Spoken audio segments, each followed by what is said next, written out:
நான் உங்களுக்கு கிராமத்து சைடில் 5 நிமிஷத்தில் செஞ்சு காட்டக்கூடிய ஒரு கறிக்கூட்டு 3 பொருளை மட்டும் வச்சு கிராமத்தில் ஈஸியாக சிம்பிளாக சீக்கிரமாக செஞ்சு காட்டுவாங்க. அதுதான் இப்போ உங்களுக்கு காட்ட போகிறேன். அதுக்குண்டான பொருட்கள் என்னங்கிறத பாருங்கள்.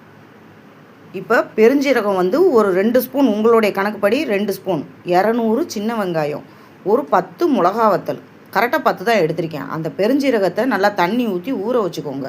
அதே மாதிரி மிளகாயவும் நல்லா தண்ணி ஊற்றி ஊற வச்சுருங்க. இந்த 3 ஊற வச்சுக்கோங்க. கறி 1/2 கிலோ கறிக்கு தான் இந்த மசாலாலாம். கறியை நல்லா உப்பு போட்டு மஞ்சப்பொடி போட்டு கழுவி வச்சுருக்கேன். குக்கரை அடுப்பில் வச்சு எண்ணெய் ஒரு 100 கிராம் எண்ணெய் ஊற்றிக்கோங்க. 100 கிராம் அவங்கவுங்களுக்கு தேவைக்கு தக்கனதான். எண்ணெய் கம்மியாகவும் ஊற்றிக்கிறலாம், கூடையும் ஊற்றிக்கிறலாம். எண்ணெய் காஞ்ச உடனே பெருஞ்சீரகத்தை போட்டுக்கோங்க. தாளிப்புக்கு பெருஞ்சீரகம் மட்டும், அது சும்மா 1 ஸ்பூன் இருந்தால் போதும். என் கையளவு தான் எனக்கு போட்டு பழக்கம். நீங்கள் ஸ்பூனில் போட்டுக்கோங்க, 1 ஸ்பூன் போட்டுக்கோங்க. பெருஞ்சீரகம் நல்லா வெடித்ததுக்கப்புறமா கறியை நல்லா கழுவி வச்சுருக்கிற கறியை கவிச்சி வாடை இல்லாமல் கழுவி வச்சுக்கோங்க. அந்த கறியும் போட்டு நல்லா வதக்குங்க.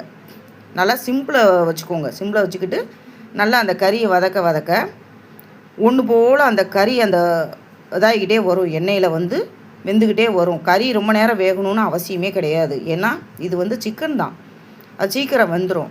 அது தேவையில்லை, ரொம்ப நேரம் வேக வேண்டிய அவசியமே கிடையாது. இப்போ நான் உங்களுக்கு காட்டினேன் பார்த்தீங்களா, அந்த பெருஞ்சீரகம் அந்த கறி வெந்துக்கிட்டு இருக்கிற நேரத்தில் நீங்கள் என்ன பண்ணுறீங்க, பெருஞ்சீரகத்தையும் மிளகா வத்தலையும் நல்லா மிக்சியில் ஃபஸ்ட்டு அரைச்சிருங்க. வலுவலுன்னு அரைச்சிட்டு அதுக்கப்புறமா அந்த மிளகா வத்தலையும் கூட போட்டு நல்லா அரைங்க. அந்த கறிக்கு தேவைப்படுற உப்பு அது பிடிக்கணும். அதுக்காக இது போல் உப்பு போட்டுக்கோங்க. உங்கள் கணக்குப்படி பார்த்தா 1 ஸ்பூன் உப்பு போட்டு நல்லா அது வேகிறதுக்குள்ளே நான் சொன்ன அந்த மசாலாவை மட்டும் அரைச்சிட்டு வந்துடுங்க. ஃபஸ்ட்டு மிளகா வத்தலையும் பெருஞ்சீரகத்தையும் ஊறினதை நீங்கள் அரைச்சி எடுத்துக்கிறணும். அரைச்சி அது கூடயேவும் அந்த வெங்காயம் நான் காட்டினேன் பார்த்தீங்களா, 200 வெங்காயம், அந்த வெங்காயத்தையும் கூட போட்டு நல்லா வலுவலுன்னு அரைக்கணும். அந்த அரைச்ச பேஸ்ட்டு எப்படி இருக்கணும் அப்படின்னா இப்படி தான் இருக்கணும். இந்த மாதிரி இருக்கணும். நல்ல ஒரு ஜார் நிறைய வந்துடும், மிக்சி ஜார் நிறைய வந்துடும். அதை கூட போட்டு நல்லா வதக்குங்க. தண்ணின்னு பார்த்தீங்கன்னா ஒரு கிளாஸ் தண்ணி ஊற்றுனா இதில் போதும். அந்த கழுவி ஊற்றுறதுல 1/2 கிளாஸு, மிக்சி ஜாரில் நம்ம கூட ஒரு 1/2 கிளாஸ் தண்ணி ஊற்ற போகிறோம். அவ்வளோதான். வேறு எதுவும் தண்ணின்னு ஊற்ற வேண்டாம், மஞ்சப்பொடி போட வேண்டாம், வேறு எதுவுமே நம்ம போட வேண்டிய அவசியம் இல்லை. இந்த கறிக்கு அவ்வளோ டேஸ்ட்டாக இருக்கும். அந்த பெருஞ்சீரகமும் மிளகா வத்தலும் நல்லா அந்த வெங்காயத்துக்கும் சாப்பாட்டில் பிரட்டி சாப்பிட்டா அவ்வளோ அருமையாக சூப்பராக இருக்கும். அதனால் ஒன்று போல் இது கிளறி விடுங்க. கிளறி விட்டு அதை கொஞ்சம் அந்த குழகுழப்பு எல்லாம் கரெக்டாக இருக்கான்னு பாருங்கள். கரெக்டாக பார்க்கும்போது ஒன்று போல் கிளறும் போது உங்களுக்கே தெரியும்.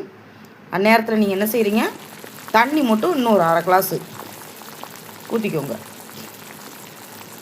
இப்போ அந்த மசாலுக்கு உப்பு, கறிக்கு நம்ம பிடிக்கிறதுக்கு உப்பு போட்டோம். இப்போ அந்த மசாலுக்கு மட்டும் உப்பு போட்டுக்கோங்க.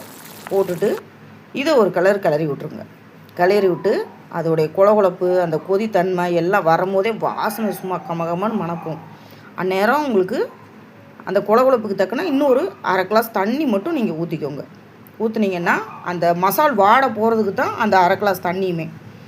அதையும் ஊற்றி கொதிக்க விட்டிங்கன்னா போதும்.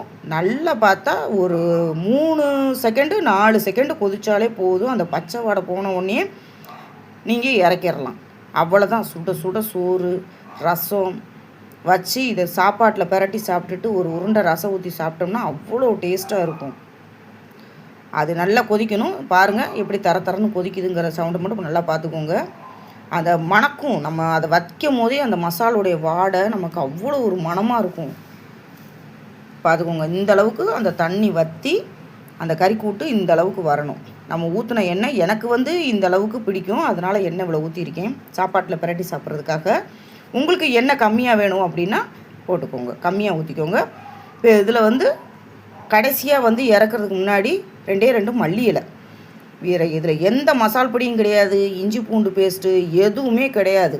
பெருஞ்சீரகம், மிளகா வத்தல், வெங்காயம், சின்ன வெங்காயம், இது மட்டும்தான். அருமையான கிராமத்து கறிக்கூட்டு ரெடி ஆயிடுச்சுங்க. பாருங்கள், உங்களுக்கு எடுத்து காட்டுறேன்.